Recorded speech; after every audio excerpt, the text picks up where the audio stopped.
Good afternoon, everyone. Welcome to the City of Delray Beach's workshop meeting scheduled for Tuesday, July 18th, 2023 at 3 p.m. Please call the roll. Mr. Frankel? Present. Mr. Long? Present. Mayor Petrolia? Here. All right, so what we need to do is to go ahead and make a motion to have the Vice Mayor brought in. Motion to bring in Kiwi, Vice Mayor Ryan Boylston. Second. All right, call the roll. Mr. Long? Yes. Mayor Petrolia? Yes. Mr. Frankel? Yes. All right, very good. We've got a workshop, two workshop items. The first one is special event policy and discussion. Mr. Moore. Thank you, Madam Mayor. And this is the city's commitment offered a couple months ago to bring back a special event policy revision consideration. And this was a collaborative exercise involving not only the Office of the City Manager, but leadership of the Department of Parks and Recreation, including the special events division thereof, with appropriate consultation from the Office of the City Attorney as well. So we have representatives from both entities of the City of Delray Beach, Assistant City Manager Jeff Forrest, Director of Parks and Recreation Sam Metot, along with Nan Krasinski, who is the Special Events Coordinator. I will also like to briefly summarize the second item, if I may, as this presentation pertains to all before you, and that is activities on the beach. And that is a fairly simple, succinct presentation in that code provisions currently exist that define what our capabilities are and are not as a municipality. You'll also find this to be the case in other parts of South Florida as well, and I think that will go a long way in terms of clarifying the facts relative to what abilities do and do not exist for the City of Delray Beach in this regard. So with that, Madam Mayor, ladies and gentlemen, I'd like to ask that Jeff Orris leads off this particular presentation, and we'll go from there. Okay, so you jump to the second one. Are we leading off the second one, or was that all you were going to say about the second one, and we're leading the first one? We're leading first. Okay. I simply introduced both topics concurrently Thank because you. there is a direct relationship between the two. Perfect. Thank you. Thank you, ma'am. Mr. Orris. Mr. Orris, if you would, please. Good afternoon, Mayor and Commissioners. I'm going to try to jump to it real quick and get through this. Now, the purpose of this presentation really is just sort of continuing from what we did last time, so I'm not going to go back too much and talk about what you saw the last time we had this. We've got the purpose of the review and the amendments is simply to update the special events policies to better address the review and the requirements placed on special events. We re-looked at all of this and we tried to make a document that was a policy and not an operational guide. The city attorney made this wonderful suggestion to us of there's too much stuff in there that's just operational. Mm-hmm. So we cut it back a few pages, took out things, anything that referred to another code section or something like that. We will put that more in an FAQ that will go to people instead of bogging down the policy with these other references. What we're really coming back and handling through this whole thing is to address the City Commission's concerns about closing the Atlantic Avenue Bridge, closing Atlantic between the Federals, city sponsorship events, and closure of major roadways. Just a quick history, in 2015, a policy was ultimately promulgated that was presented and adopted in September of 2016. After 2 years of experience with that, the city went back and started to look at things again, and in November 2018, a new policy was put forward that administratively was approved and began implementation on January 1, 2019, which is the policy we've been working through till this point. As you recall, what we did is we had three different types of events. We kind of moved that around a little bit. There was a commercial event, a community event, athletic competition event. We pretty much realized we were treating most of them the same. So what we really did in this new policy is we redefined a special event as it was specifically defined in the code. We modified definition of athletic competition to athletic special event, and we added the new category of impact event, which is those things that are large enough in scale or have enough issues to it that they need to come forward to the commission for approval. So again, the impact event is now proposed. One of the things we did is we did change a little. We removed ticketed events from impact events because we looked at what that was going to be was more of concerts at Old School Square. We control that in other ways. But what we did is we reduced the attendance from 5,000 to 3,500 for an impact event.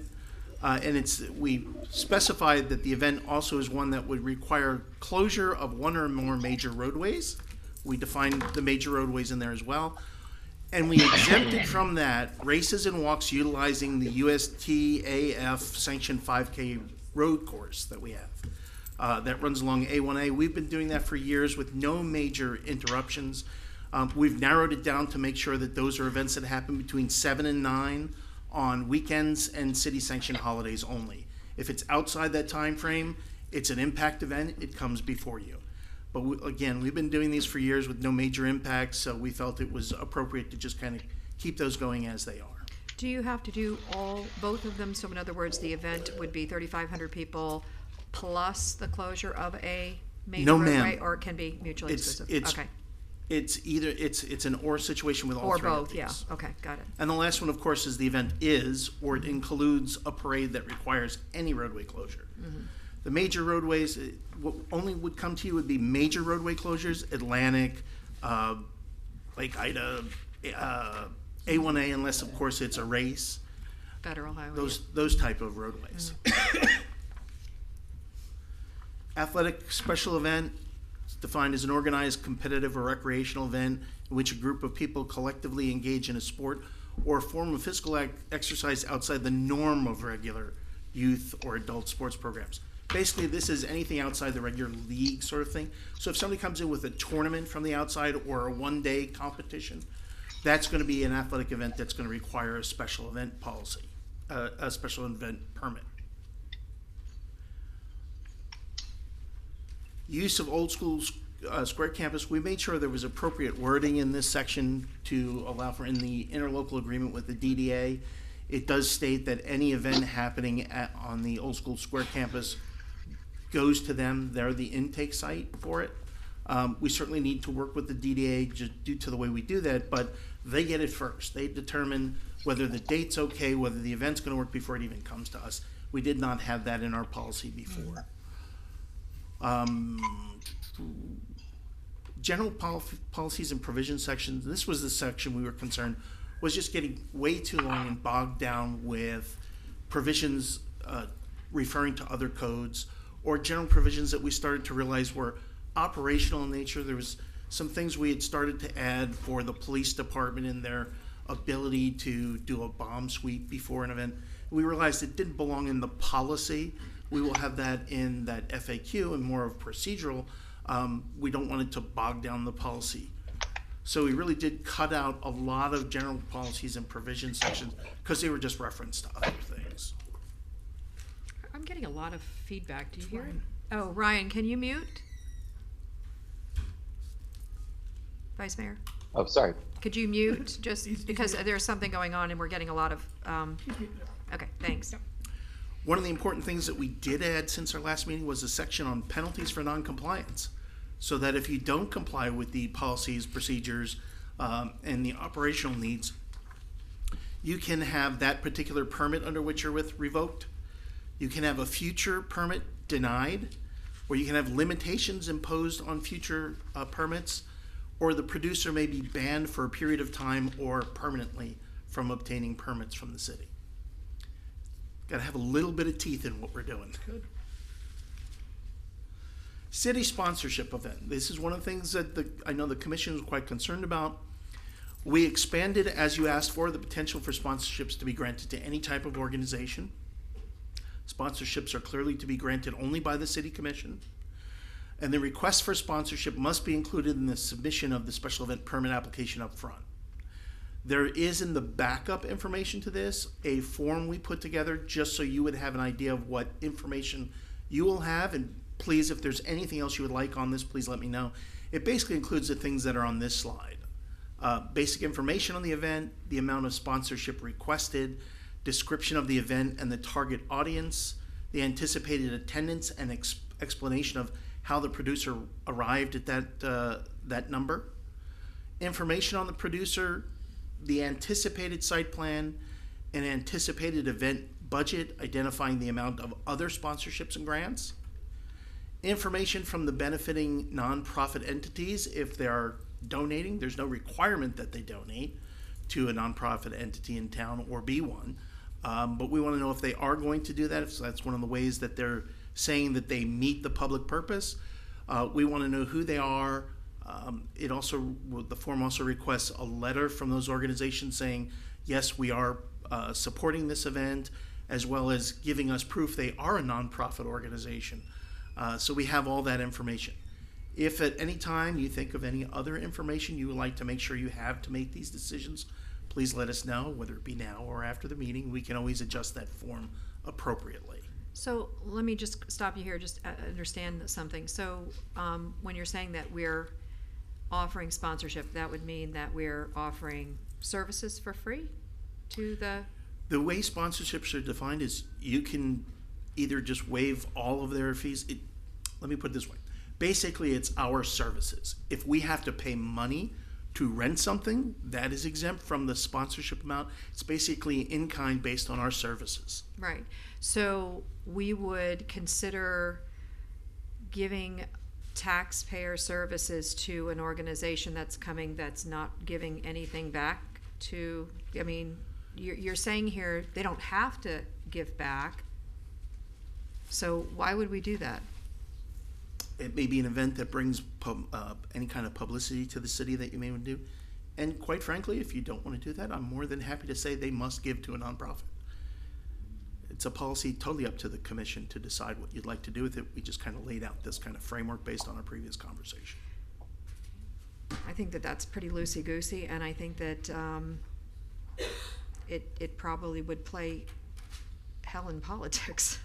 So from my perspective, I don't know that I am comfortable with that, because this is taxpayer dollars that we're going to be putting forward for an event that isn't necessarily going to be benefiting the city, potentially. Well, Yes. Mayor, can I jump in? Yep. You have to define, and I think what Mr. Orris is saying is what benefits the city, right? So if this is some opportunity to have some international, tennis match that comes, has nothing to do with a nonprofit. It's not writing a check to a nonprofit, but man, once in a lifetime opportunity to have something like that. Would we want to sponsor it by providing some of the city services? I see what you're saying. So Yeah, in other words, it's right. it's- There's certainly a benefit to the city, but it's not in the way that we're thinking. Gotcha. Okay, and this all comes before the commission. All right. Yes, ma'am. That's pretty much all the changes we've made since our last discussion on this. So if there's anything you'd like to discuss, have questions about, or think we should add or change, please let me know and we'll make those adjustments. Okay. Vice Mayor, is there anything more that you'd like to add? Have questions about? Yeah, actually, Go right ahead. yeah, I have a few. Probably my biggest concern is that we have the category of city events, and we know what those are: 100th Christmas tree, July 4th, etc. And then we have anyone that really wants to apply for an event can certainly apply to have an event in Delray Beach. But then there's this middle ground that I don't think we've done a good enough job of identifying, are the events that we have with our affiliated partners, the DDA, obviously, and the CRA, and some of those events have been happening for a really long time, like the Delray Fair or Savor the Avenue or Jazz on the Ave. Mr. Orris, did your team give any thought to better defining those, and then also ensuring that the city has an opportunity to really be a true partner in those events? Vice Mayor, define them in which way?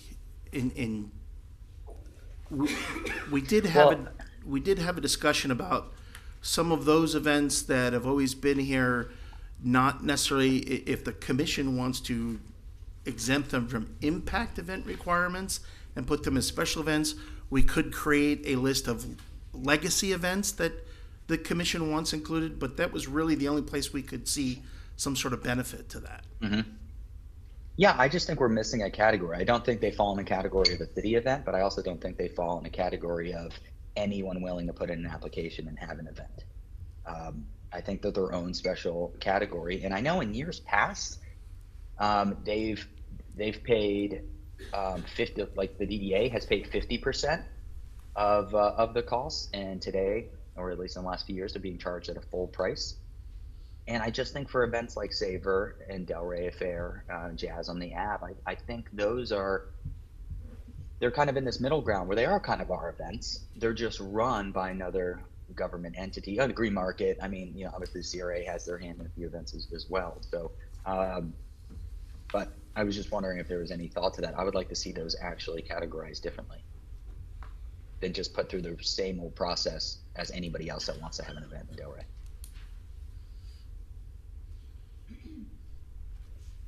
So is your thought that you just like them in the category of 50%, the 50% discount that we give the nonprofits for the?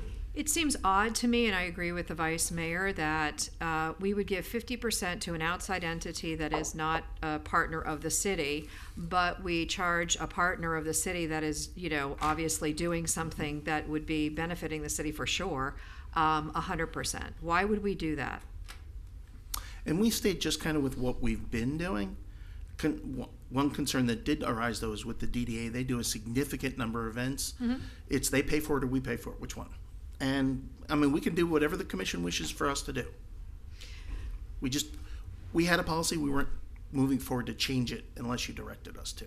So the DDA is an entity that basically, let's just use the DDA, for example, because we could say the CRA or even, one of the other direct partners, is an entity that is here to create, kind of like an attraction for a purpose, and that purpose is something to do with either our businesses in the downtown or getting the residents to come down and visit the businesses. It always has something to do with the city and the connection between the city and its residents or businesses. And so to me, they operate, very differently than an outside entity coming in that wants to, do their thing and, for their own purpose. I think that I agree with the vice mayor that there is a separate category. When you talk about our partners, it just feels uncomfortable that we would not give them what we would potentially give a nonprofit. And any nonprofit that comes in, from my perspective, would be looking at having to show a reason for getting that benefit, not just because they're a nonprofit. I mean, there has to be something that makes sense for the city to want to give them a 50% discount on the services that we're providing. So to me, and I know that would be on a case-by-case basis, it sounds like is what we're going to be doing, which is going to be hard for the commission. I was hoping to see something more, more of a policy that we would have so that it doesn't have to come before us. We just know, okay, that's a nonprofit, 50% of their proceeds are going to go to, local charities, and we're going to be able to see that, and therefore we're going to give 50% of their services off. I don't think that that's a question that we would have with a DDA or a CRA or Historic Society or the library. We wouldn't have that question because they're obviously doing something for raising funds for their own purpose of making sure that they're viable and maybe need less tax dollars in the future.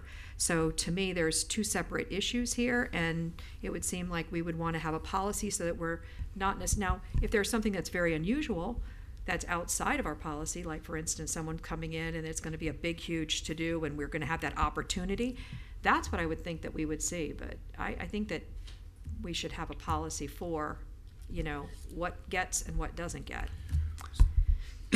Yes, sir. So what I would like to Mayor, do is... I think exactly what you just outlined is perfect. And that's what I was about to contribute as well. Yeah. So if I may, Vice Mayor and Madam Mayor, my interest would be to secure your consensus to that effect, to come up with this specific category based on what you just talked about. You spoke openly about aggregate organizations that work collaboratively with the city of Delray Beach, and we can operate accordingly. That's the purpose of this exercise, so that we can garner that feedback, structure our policy accordingly, and we can go from there. So unless there's any other specific prohibitions legally. Yes. No. So we can have a definition for a city partner. And if the commission sure. just wants to give us direction on who they consider the city partners to be, Yep. that can be an automatic, and in the definition, it'll say that there's an, automatic, either 50%, 100%, whatever the commission is gonna tell us, and that'll be defined in there, so that in the policy, if you're a city partner, you don't have to go through all of these, processes in order to get your sponsorship or whatever. And Madam Mayor, you just named some key organizations right off the bat, Yeah. and I think everybody's in Right, support of that. DDA, That's CRA, clear. Historical Society, Library, I'm guessing Spady. Spady. Chamber of Historic Commerce. Chamber, yep. Well, Chamber. I don't know, the chamber is more of a business Correct. organization. I think that they're not really necessarily our partner, but these are monies that we are already investing in on an annual basis. Every one of those that I named, the city is investing money into them on an annual basis to keep them afloat because they provide a service for the city. So the There's- category. I'm sorry. Go I ahead, was just gonna please. say, there's a public purpose. That's really what Correct. we need to make sure that they're defining is the public purpose, so we can Correct. justify giving them funds. Now, is there consensus for a 50% discount, a 100% discount? Like, what is the consensus? Well, we've for? always done 50, I think, and I think 50 is fair. Now, we had one instance, and I wanted to bring this up also during my with my colleagues, because there are sometimes people who are willing to do their own. I'm going to bring it up, the Muscle on the Beach car show. That was a couple of people who basically decided on their own dime to do this big production, 100% of which all the proceeds went to Sandaway House. They made not a nickel, and they had an entire volunteer staff, so they were not paying people to come in and run it. And the only cost was they had a spokesperson that came in to kind of hype it. That was the only cost that they really had. That was we gave them 100% of our services. I'm okay with that. However, here's the deal. If it doesn't make sense to do it, then I don't think we should do it. In other words, I think that there has to be a figure, like they have to make 2 times the amount of what our services are. Because if we're just putting our services in there and they're making just amount of our services, that doesn't make sense to me. But if they can show that they can make 2 or 3 times the amount, and that money goes 100% to the charity, and I'm not talking about any charity, I'm talking about the ones that the city has to support and does support, our partners. It makes sense to me, because you're getting somebody that's actually willing to do this on their own dime, and it should eventually help that organization out to the point where we're not having to come up with more money on an annual basis to keep them rising. We should be able to see that. That's correct. The money that basically we would be front or giving as a sponsorship, or what our give is actually a bottom line, a line figure that would show up as money that the city has also contributed. Does that make sense? So in other words, like if it was a $5,000 worth of city services and they raised $20,000, and that $20,000 went to that organization, the city is basically a partner at $5,000. So that is basically something that we've also given, not just the money that we're giving on the bottom line, but we're also giving that service. And that should be shown so that people understand that we are doing this. It just makes sense. I just like that idea that we might have people that are willing to do things to raise money for these partners that we have outside of just the taxpayers doing it. It was a great opportunity, and it could work. I mean, it can definitely work. Yes, sir. If I may, good Oh, I'm afternoon. sorry. No, I no. was thinking it was just along Vice those, Mayor. Along those lines, I think that's actually the idea behind the application that Mr. Orris was talking about. That's a great example of the application getting filled out, presented to this body, and you have that opportunity to say that's a great option, and then we can move forward. I think that's where the intention with that application. So I agree with you. So in other words, if someone can show that they're going to do something that's above and beyond, and maybe it makes sense for us to give them the services because they're going to be doing something that's pretty amazing and they're going to bring in a lot more money, I think it's something that we should consider, because I don't want to say no to that.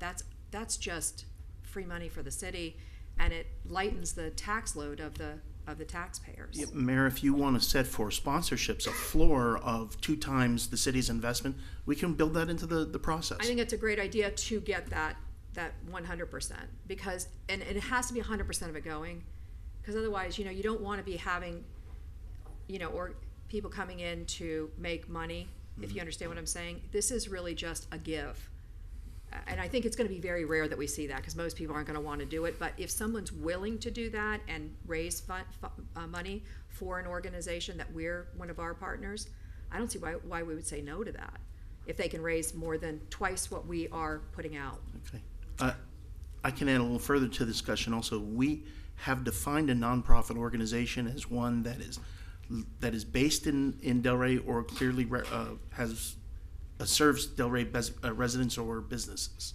So we did kind of crunch that down a little bit. As far as the CRA and DDA, I can merely add to the definition to the definitions one of something to the effect of dependent special districts of the city, because they both are. So we can just exempt them as well. The question becomes, when you want to talk about some of the legacy events, is there more that you want to do for them other than just discounting the services? Because if it's just discounting the services, if we merely add the DDA and the CRA, then we've covered them all already, because Spady, the Historical Society, are already covered under the nonprofit section. Sure. I mean, I think it's how it stands right now, and what we had talked about is comfortable for me. I don't know if it is for everybody else up here. So, Do you have? Oh, okay. Yes, sir. What do we currently do for Delray Fair? I understand your point, Mayor, in regards to the chamber, but Delray Fair certainly is a legacy event. But it's a big profit-making event, and we're not really involved in it. I mean, we sponsor it. But for a local nonprofit, for a local not-for-profit. So Jeff, what do we currently do for Delray Fair? What's our involvement? Nan Krasinski, Special Events Office. At this point, it's they get $40,000 of city services, and then anything above that, they pay that amount. Because at this point, we're set as the nonprofits or a 501c3 per the policy that I inherited from 2016. And the chamber is a 501c4 or a 6, I think. it's a 6. It's a 6, 501c6. and that doesn't meet the mission, because it gives into themselves as opposed to out into the community. But they get $40,000 of Well, I city think that's services. very generous. I didn't realize that they did. I think that's Well, generous. how did we, do you know, Nan, how we came to that number, out of curiosity? I don't. Again, something I inherited when I came in. And when we do that, are we listed at that appropriate sponsor level as a sponsor of the event? That is correct. Okay. So it's more of a transaction in that we're sponsoring the event at the $40,000, whatever that is, silver, platinum, gold level. That's more of the relationship we have today. Correct.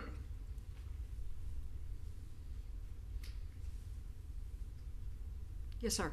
Okay. Mayor, one of the things I think we also need to be aware of is if we're going to offer a discount to the nonprofits and they come forward for sponsorship, that we're not doubling up on it, giving them 50% and then waiving the 50% on top of that because you've given them a certain amount in sponsorship. They should come forward as, this is the total cost of services to the city. What would you like to do from here? How do we do that? We can create in the policy, just if you're coming forward for a sponsorship, it negates the 50% discount, if granted. Okay. And then you all can consider what would you'd like to do when it comes before you. Agreed. And if they don't get it from the commission, as a nonprofit, they're still entitled to the 50%. Okay. Anything else? Anything else, Vice Mayor? Okay. Yes, sir. Thank you. No. The committee, CTAC. Yes. I think it's no secret that the commission had a problem with a couple of the events. And we don't really have to rehash that. My question is this, and it looks like one of the things I said previously is I think it'd be wise to not have a person who financially benefits or leads an organization that financially benefits on this committee. But my question is this, Lynn, would it be wise to have one of your assistants serve on this board just to make sure all the legalities are protected? I see what they do at other meetings, and they're very wise and they're very smart, and maybe that can nip that in the bud from the start. I mean, we participate in other administrative meetings, TAC, DSMG. So, I mean, if that's what the commission's pleasure is, I don't have an issue with that. You know, unfortunately, a lot of times we hear about things after the fact, and, you know, it kind of slows down the process. So at least if maybe one of the assistant city attorneys was sitting there, or myself, you know, we can have those conversations early on so we don't delay people, we don't delay applications and things like that. So if that's what the commission's pleasure is, I don't have an objection to that. See, here's why I think it would be wise. I mean, I don't know how many tens of hours were spent on these individual events by the police department, the fire department, your departments. You know, why waste these hours, these manpower hours, if one of our wise city attorneys says, it's probably not a good idea. I just was throwing that out there, if there was an appetite. So a lot of times it's not a legal question. It's more of a, you know, Common we know sense. what the commission's pleasure is, and I don't know, if, you know, maybe we should put a stop on this and bring it before the commission. You know, the city manager can bring it up at a meeting and things like that. So, you know, but I will tell you, you know, the issues that we've encountered with some of these events that you're referring to, they happened after the fact. So it was more after the agreements were executed that the issues arose, either with the scope of the event or, you know, just other things that necessarily wouldn't have been addressed at CTAC, but it just, you know, never made its way to my office until it was kind of like the 11th hour. Well, I have to tell you, when that happens, there should be an absolute ban for that organization, because if they're changing things from when they're sitting in front of CTAC and it becomes something entirely different, that's deceptive. And to me, that would mean that you should not be able to come to our city and do different I think the events. policy does have the teeth for that. Yeah. And I think the commission was very clear when you asked us to look into this policy to put some teeth into it. And, you know, frankly, there was a lot of process involved with, you know, people who misuse their permit or misuse their authorizations that we actually removed. Because I really feel that a permit is not a right, it's permission. And if somebody, you know, does something so extreme that it causes the city to cancel an event, there should be consequences to that. And so, you know, my position was that if the CTAC administrator, whoever that person, or the special events administrator, if they determine that there's been a violation of the permit, I think it ends there. And then, you know, obviously it should never be abused, but that's where it ends. There's no process because it's a permit. You know, you don't have a right to have an event in the city. It's more of a privilege. Okay. The other question I had is, I recall back 2013, 14, somewhere around then, we had a calendar that you could have so many events in each month. Do we still use that? Because I didn't see it in the back. It was like one major. One major and And then- then maybe one minor. And It was like very, very specific. Yeah. Because what we were getting is piling on top of piling Every on. And weekend. we've seen this happen, especially through the heavier season.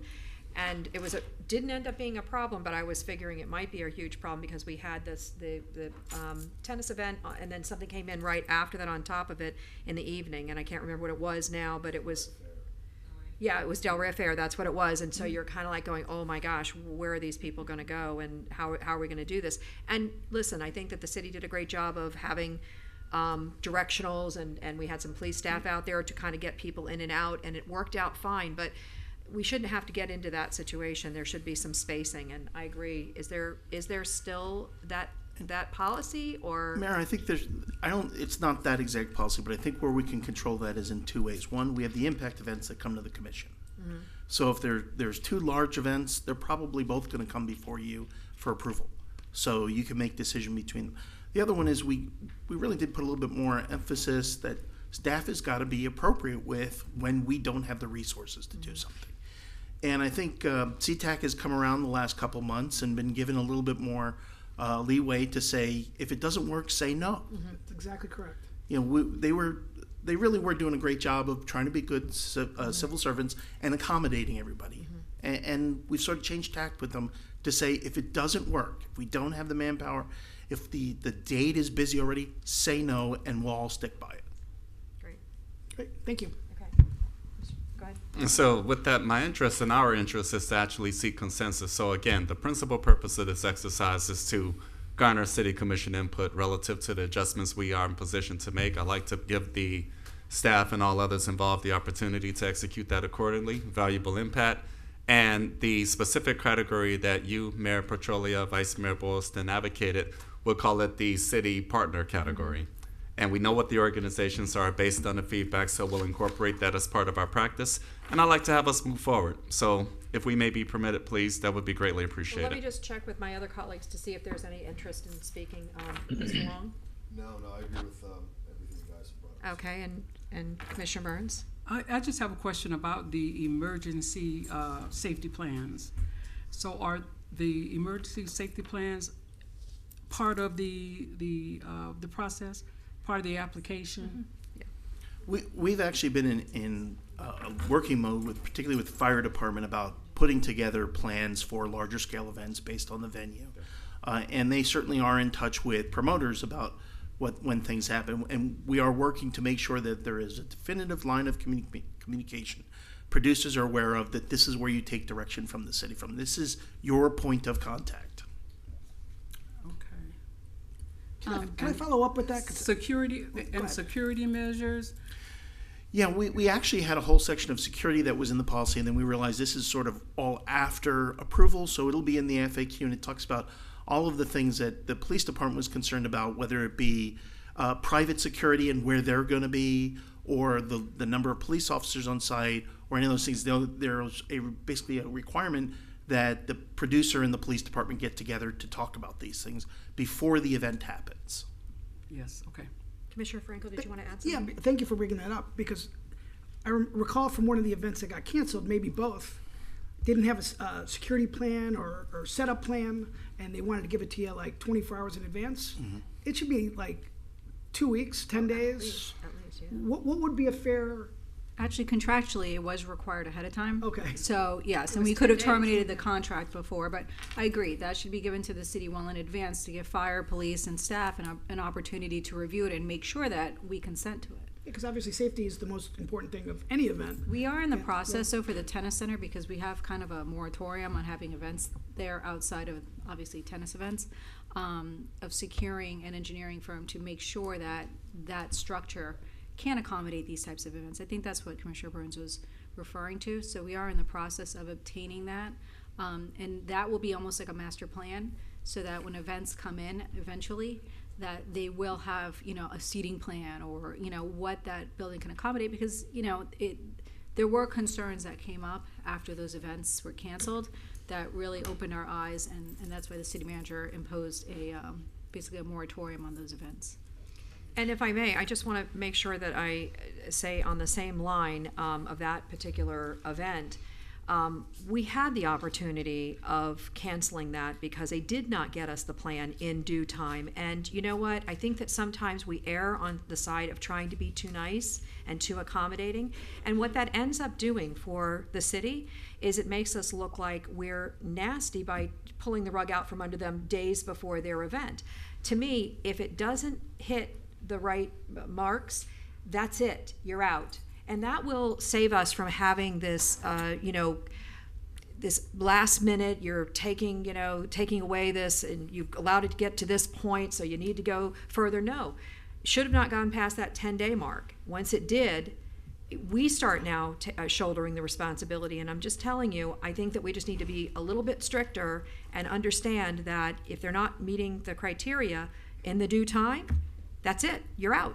We're not going to accommodate because, again, like I said, it's really looks bad for the city to undo something days before, and the public does not understand that. The public cries out and is upset. They blame the city, and the city had nothing to do with it. We were protecting them in what we did in that situation. I'm sorry for interrupting. I just wanted to make sure we I'm not.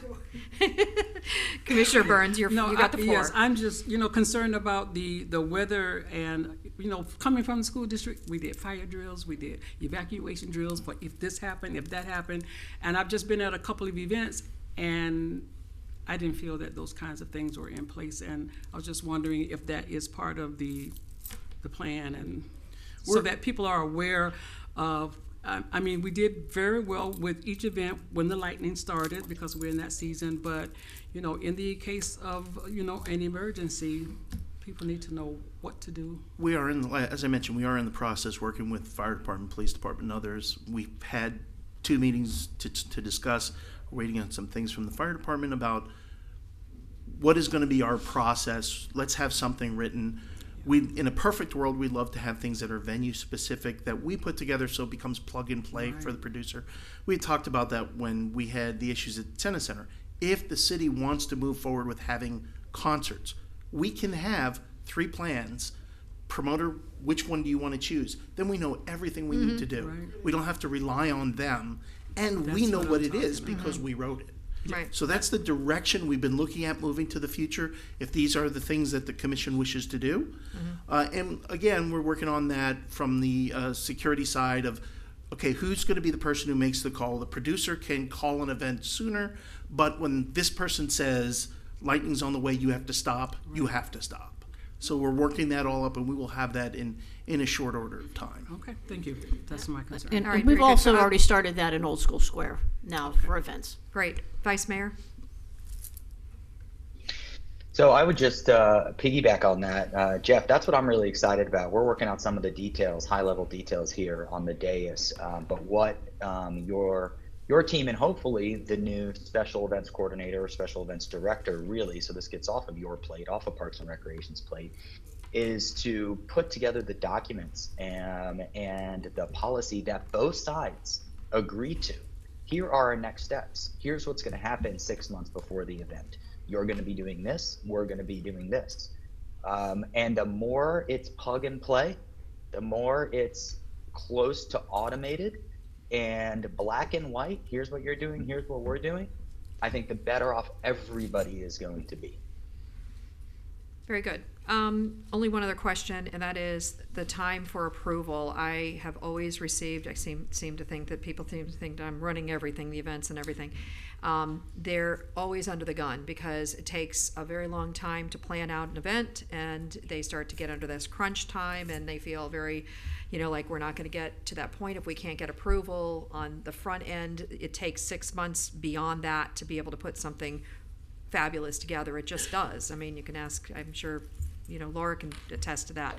So do we have a timeline that we will give them to make sure that they're moving forward with their event and we're not the ones that are holding it up? Well, every event is different. We do have a timeline on just a regular special event of 75 days before the event is when they need to submit the permit. We should be able to move those things around fairly quickly. It's 180 days for an impact event or anything with city sponsorship because it's going to take us a little time to prepare the information to come before the commission. We feel that that's sufficient, that we can turn things around, particularly as we're moving more to a little plug and play and everybody knows exactly what we're looking at. I don't think that will be a problem. I think it's actually a better question for Nan right now since she's been dealing with this all over the last couple of years of whether the timelines we have are sufficient to get those approvals out in time. Yes, so people can give us their application a year out, which is, but not everyone chooses to give them a year out, and some give us 2 weeks out, 3 weeks, 4 weeks out. And so that's where it becomes the issue. We request a minimum of 180 days for the high impact events and 75 days. Right now it's been 60 days, and if they give us the 60 days, we can give the information to them. They're continuing to work on their things. We get the paperwork, everything. We get what we need from them in those 60 days. Obviously, I'd prefer it not to be right up against their event. Of course. The further out, the better. But not everyone is a planner and really thinks that far out. And we do the best we can to help them at our end. Very good. All right. I can tell you also what really becomes a crunch at the end more often than not is them getting to us the appropriate certificates of insurance from all the vendors. Yeah. A lot of times they come in, they're expired. They don't cover the right time frame. They don't have the city listed additional insurance, and then we have to turn them back to them. They're getting them at the last minute. We're giving them all opportunity to get those as, to the latest date possible. And then when they come in wrong, they're really under the crunch. Yeah, But then understood. You need to stop that policy. Stop being so nice because you guys are all nice guys. If it affects it in the long run. And we'll certainly look at that and see how far in advance we should be getting those if that's really becoming difficulty. It's not a very difficult thing that we need to get from them. It's often hard for people to understand or to get their insurance agent to get the company to write it appropriately. Very good. All right, any other questions? I see no one. All right, we'll move on to the workshop item number 2, which is the policy consideration regarding the activities on the beach. Mr. Moore? As initially summarized at the beginning of the workshop meeting, we have benchmarking information and existing code conditions that the City Commission should be made aware of so as to garner a solid understanding as to what our capabilities are and are not and should be. So, Thank you, guys. Mr. Orris, if you would please, I think we are loading a presentation we should have ready to go. By the way, thank you guys for a great presentation previously and answer all the questions. Appreciate that.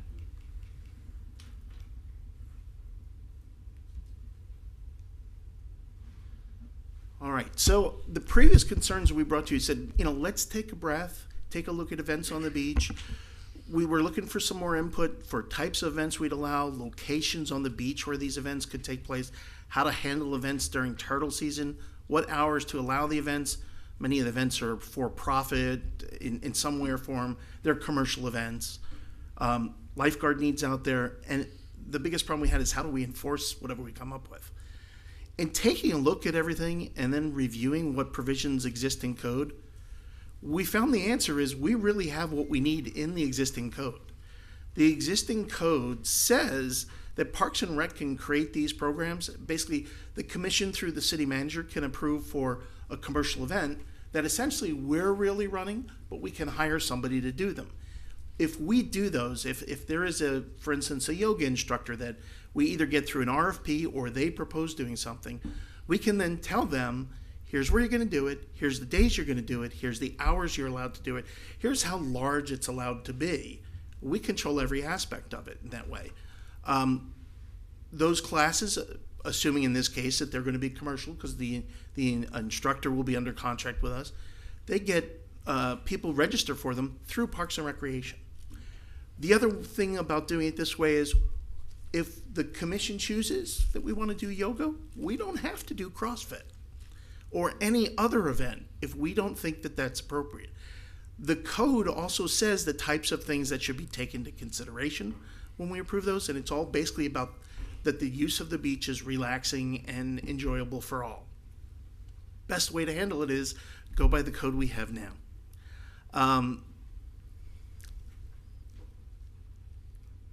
As I was saying, we can control just about anything there. We can through special, excuse me, sometimes I get ahead of myself. The other thing that's really great about is enforcement on that. If we have those events, what happens if we allow a 50-person yoga class and there's 55 people there? Well, our enforcement is yank the contract with the instructor. You violated the rules. You can't do this anymore. We'll find someone else who will follow the rules. So we don't have to worry about our enforcement capabilities in that. Where we come into then the next question is, what about other events there? We have on the books now, if you do a special event on the beach, it goes through the special event process. What I would suggest is you can also say no special events on the beach other than those sort of things. If you want special events on the beach of some kind, we can make them impact events and they all come before the commission and you decide if they're appropriate and how large they should be, if that's what you'd like to do. Now, if we go that direction, one of the things we need to worry about is there is a sports area there. It's got volleyball nets and such. Is a volleyball tournament something that you need to see, or should we just make that a regular special event and they can come through the regular process because everything's already there?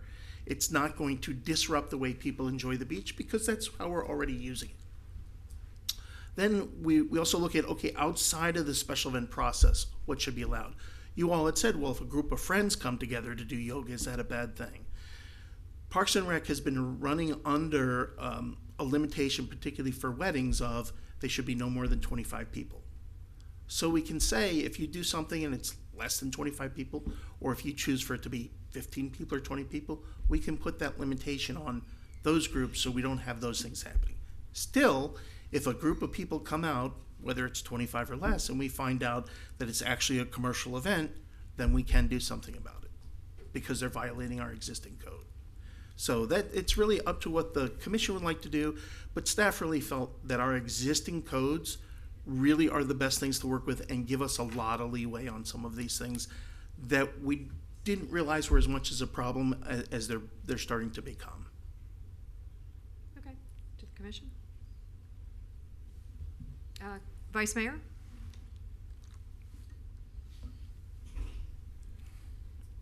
We got it, you're muted. Sorry. This is exactly what I was talking about, Mr. Orris, when I said I really think the next steps will be really important in regards to the special event decisions that were made by the dais. It doesn't really look like there are any steps to be made by us. It looks like those options are in place. You can do an events permit and go through the events process. I like the option of if Parks and Rec staff decided that yes, early morning yoga would be a proper offering by Parks and Rec, would be appropriate. And of course, we don't want another thing to run. So if you felt that was a way to bring that event to the beach. And then lastly, I think you treat any of the gatherings on the beach like you treat weddings, which is the 25-person rule. If you want to get a bunch of people together for a birthday or for a yoga class, these are things that are not business, do not have a fee, and then that 25 numbers feels good. So my point is, I think, like you said, we have the policies in place. There doesn't need to be any adjustments. What's now important is that we properly communicate and put those documents together so it's really transparent on what the options are when it comes to our beach. It's not that there's no options, it's actually that there's several options. All right, thank you. Yes, sir. Thank you. Jeff, one thing you mentioned in your speech is enforcement. We have many problems with enforcement of current regulations on the beach today. Every weekend I go to the beach, I see dogs on the beach. Every weekend. Not only do I see dogs on the beach, but I see dogs going to the bathroom on the beach, and just the answer is kicking sand over it. That's how they clean it up. For the most part, since I started going to our beach in 1982, the beach has pretty much stayed the same. And I think that's why we have an award-winning beach. We're quiet, it's relaxing, people go play out. If you want to play sports, there's a sports area down at the end of the beach where they play volleyball and beach tennis and throw the football around. But enforcement is really the problem, and I think we've kind of tasked our lifeguards with responsibilities that kind of aren't in their purview. So to me, I wouldn't change anything. I think there's areas in the city where people can do their CrossFit classes or yoga classes. Veterans Park is great. Old School Square Park is great. There's plenty of areas. But the beach we've kind of maintained is a quiet area. And if we to me, this is just me, if you open up to one, you open up to all. There was a food vendor that wanted to do food demonstration classes, and they were only going to do it for a donation and just pass food out on the beach. Is that allowable? I don't think it would be. So this whole donation versus fees versus online internet invitations, I just think it's a problem. I think there's other areas in this city that are wonderful for that. But I think we have an award-winning beach, and I'd like to see it maintained the same. Thanks. Yep. Mr. Long? My fan club of one. You took my thunder of my speech. No, I agree with the comments of my two colleagues so far, and I don't really think we need to change anything in the code. I think what your analysis, I think, was spot on. So thank you. Commissioner Birds? Same thing. The code consists of what we need and just need to enforce it. Okay, I think you have your consensus on that. Consensus on both, so that item as well as the involved special event policy discussion. And publicly, I wish to thank the City Commission for your valuable input that gives us clear guidance and direction in terms of how to proceed in every regard. So thank you very much, ladies and gentlemen. All right, very good. Nothing Thank you. else? Thank you guys so much. Appreciate all your work and hard work in coming here and letting us know. Meeting adjourned.